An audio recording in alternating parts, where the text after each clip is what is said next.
Good morning. Thank you for the introduction. I don't need to reintroduce myself, so I'm going to move swiftly on.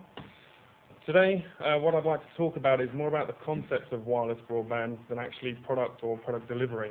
So I'm going to go through and take you through a presentation, which will talk about people that are actually using wireless in the UK for delivery of wireless broadband. When we talk about rural broadband, I see that there are a few challenges with actually delivering broadband, and that's probably why we're all sitting here today, that broadband hasn't quite got out into the rural communities as yet.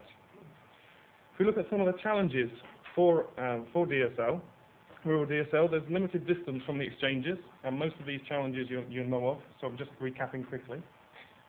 Copper wire quality, there's only limited existing twisted pairs that can obtain service, and the parameters of these are down to the radius of the copper, the isolation, leakage, crosstalk. This all gives challenges to delivering rural broadband. Also, high exchange trigger levels. Now, who's got problems with trigger levels out here? Sorry, BT. Is anyone from BT here? Okay, so high exchange trigger levels, and also high investment in the infrastructure required to be able to get DSL out into the rural communities.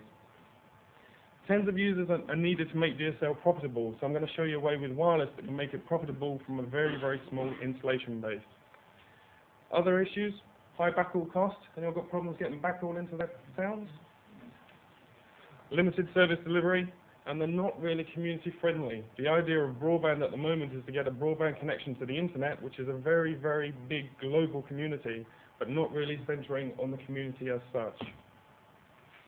So imagine a complete wireless broadband community, wireless that can deliver to the local shops, to the Indian restaurants you can order online, to the doctor's surgeries, that you can have people roaming around in cars and being able to look on their TDAs, not while they're driving of course, at cameras that are around in the town to see whether there's any congestion. Traffic lights monitoring, security cameras, for example, as well. So you can have security in your wireless community that everybody can get access to look at, on the security side of things. What I want to look at is developing the community, based around rural communities here. Provide broadband in the community with low trigger levels or no trigger levels. Wireless is a pay-as-you-grow medium, as my colleague from the competition at SBAN have pointed out. Develop a true sense of community through the services and connectivity that you can provide, so you can connect up the schools and the local community in a way that has never been capable before. Extend the network to cover security and community care, and create employment opportunities. And that's quite a major point.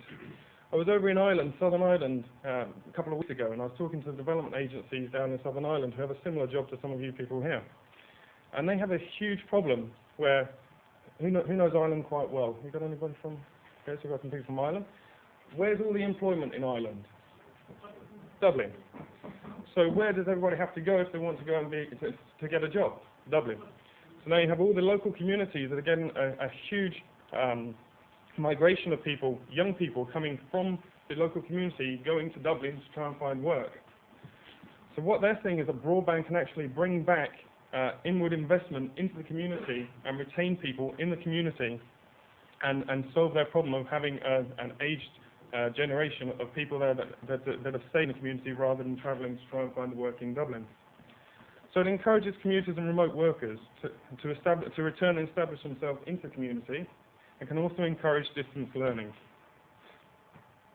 Staying on the theme of developing the community, the type of things that you can do, doctors and community workers online, connected to community. Local community internet. So rather than having this great big internet thing, we can have a local community internet where everybody that's got wireless connectivity through the base stations or on the wireless network can have connectivity to a very small community network where they can share information, see what services are available, look out for each other. Security through the community, accessible to the community. And I know that security around schools, for example, is quite a hot topic. So imagine that you'd be able to look at security cameras that are monitoring the schools if you're a parent that's been allowed access to that service. Reduce cost of access to businesses. Now this is quite an important point. The higher the cost of the access to businesses, we know that businesses need to have broadband delivery to be able to make a viable business nowadays. If you reduce the cost of the access, they can actually stay where they are. And you can actually get businesses moving to your area as well to increase the investment in your community. The key is to make it available to all. It will ease city congestion. Who had to pay the congestion charge coming in this morning? Nobody? I had to drive in to bring a bit of equipment to show you, so I had to pay the congestion charge this morning. So easing city congestion and to stop youth migration from the communities into the cities. I'm going to take you through a few business cases now, and these are real business cases in the UK with wireless product that is being delivered, deployed and providing service today. Upton Magna Business Park, working through one of our partners, Internet Central, and you see their website on the bottom there, so if you want to have a look at any of the business cases that I'm putting up, I've got the website on the bottom, so you can just follow the link and you'll be able to see what it is we're talking about. Upton Magna, it's a Vantage West Midlands Development Grant, 14 business customers outside the reach of DSL.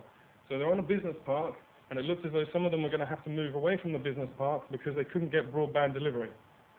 Now we've got 14 business customers who can get broadband delivery through wireless. Very simply installing a high-speed backhaul link coming from BT, so although I said something nasty about BT, there's a good side of this as well. And so we've got a link in from BT that's then distributed through wireless to 14 customers to keep them where they are on the business park. Now, although this was paid for by a grant through Advantage West Midlands, we're also seeing that a lot of business park owners are very, very keen in getting this type of solution to those business parks to maintain their tenants on the parks. The equipment that they're using is Alvarian's Breeze Access 2, which is a 2.4 gigahertz solution. And I'll talk a little bit about solutions later on, just to point out some of the differences of what is being installed and what can be installed. It's a fully installed, maintained and remotely managed service.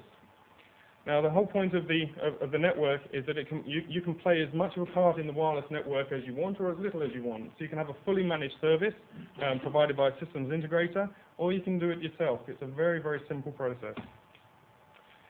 Community access in Cromarty in Scotland. This has been put together by our partners Boston Networks. It's a medieval Scottish town, and it's rolled out broadband wireless a large broadband wireless network. The Highlands and Islands Enterprise chose wireless over DSL because it was fast delivery.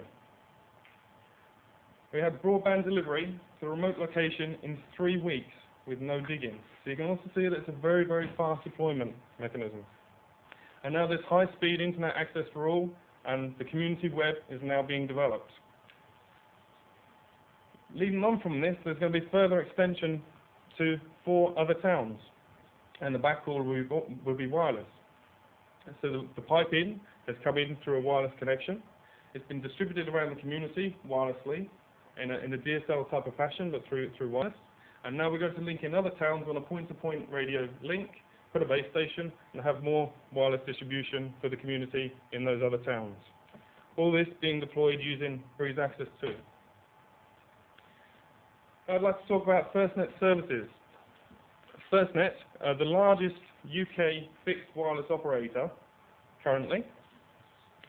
They've offered continuation of service for Tele2 customers. Who's heard of Tele2? Okay. And now the people that have taken the services side of that are FirstNet services, and they've spent the last 5 or 6 months consolidating on the network that they have and making sure they can offer ongoing services to the customers they have, and now looking for a large growth and large coverage.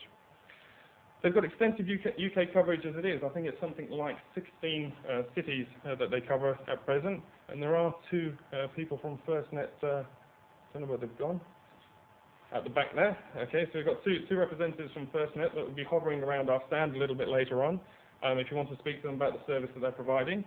How many cities is it now? 40 POPs. Okay, so they've got 40 points of presence around the UK. So they really are the largest UK fixed wireless operator. They have a national coverage license, means they can go everywhere, and they've got multi-service, multi-level offering. They're deploying using a system called Breeze Access XL from Alvarian. And they provide always-on broadband symmetrical coverage. So those 3 case studies that I've just gone through, all being deployed currently all showing very different types of service that you can provide, all using wireless connectivity. Over the water to Dublin, and another customer of ours, Irish Broadband. Anyone heard of Irish Broadband? Got a few at the back now. Irish Broadband are a new wireless ISP in Dublin. Now, I know that that doesn't relate very much to the UK, but what I wanted to show you is that people say that there are problems with the 2.4 gigahertz frequency band and congestion. Now, previously I said that most people wanting employment or wanting to make a living will go into Dublin. So we've got a very high concentration of people, and we also have a very high concentration of wireless communications. The 2.4 gigahertz frequency band in Dublin town centre is saturated. So no equipment, no wireless equipment will work in a saturated band. That's wrong. There are 400 customers installed in 3 months since the launch. They do not have problems with interference because of the type of equipment that they're using. They're competing directly with Eircom, and Eircom are trying to roll out a DSL type solution. They have residential and business customers, so the business case is working for residential and business. And surprisingly, they're deploying Breeze Access 2, which is a frequency hopping solution in the 2.4 gigahertz. Now, they've also wanted to try and go on to new technologies. So the licensing regulations in Ireland are slightly different to the current licensing regulations in the UK in the 5.7 gigahertz band, and we're now in trial with them in a solution called the Breeze Access VL. I got told that it stood for very fast in Hebrew. We're an Israeli company, so VL is Breeze Access VL. 5.7 gigahertz, non-line of sight capability. That's the thing that everybody's been waiting for, really, isn't it? The non-line of sight, so you can get better penetration. It's gone into trial in the last couple of weeks. Gone into trial in the last couple of weeks, and we're seeing very, very good non-line of sight capability across the city of Dublin. So let's look at some of the requirements. I've got one in my pocket here to show you. This is the type of CPE that we're talking about putting on a community house, residential house. And this is the type of antenna that can be pointing back at the base station. Hopefully not too obtrusive for you, it's quite small. So, a frequency license. Do you need a license? 2.4 and 5.7 gigahertz. We heard this morning that no, you don't need a license to be able to operate, although with a 5.7 you will need a light user license. Do you need an enabled exchange? No. Do you need backhaul to the internet? Yes.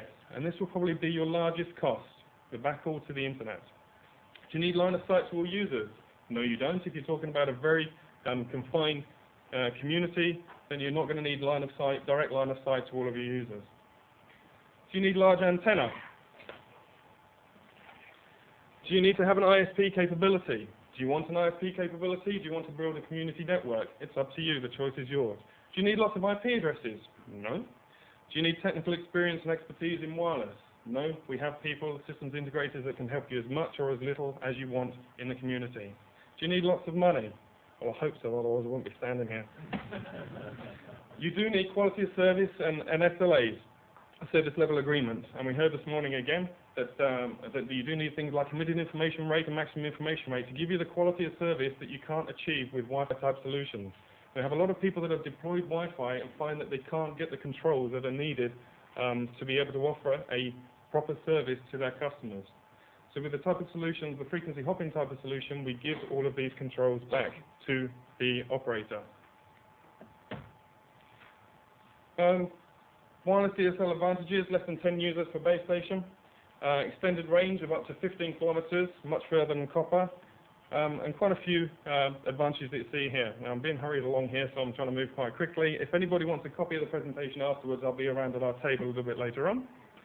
But I do want to measure on the flexibility. It's scalable, can easily grow on demand, fast and easy deployment, and can be redeployed. So if BT decide to enable an exchange in an area where you've previously deployed, you can take that equipment and go and put it in another area where BT haven't been able to get just yet. A complete wireless broadband portfolio. Now, Varian are a wireless solutions company, not a wireless product company. So if you have a scenario, we have the product that will fit into that. Okay, thank you.